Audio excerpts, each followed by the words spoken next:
जंगम या पाहुण्यांच्या शुभास्ते हे संभा तुझ्या डोक्यावर पहिलाच परिणाम झालाय।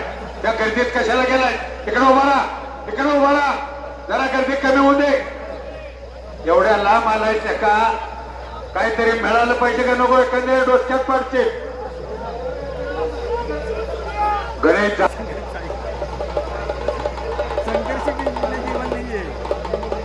हे ओंकार जरा हात वर करके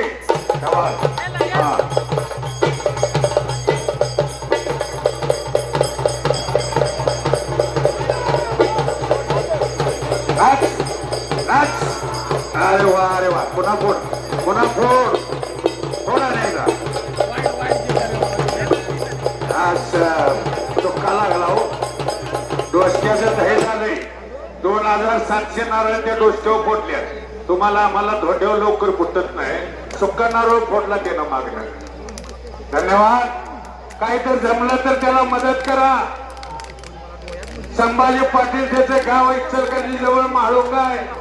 वेळेवर हमाली करतो, कुस्त्याच्या सीझन मध्ये यात्रा कोत्रा करतो आणि जीवन जगतो। काहीतरी द्या, ₹1 2 दिलं तर आनंदाने घेतो।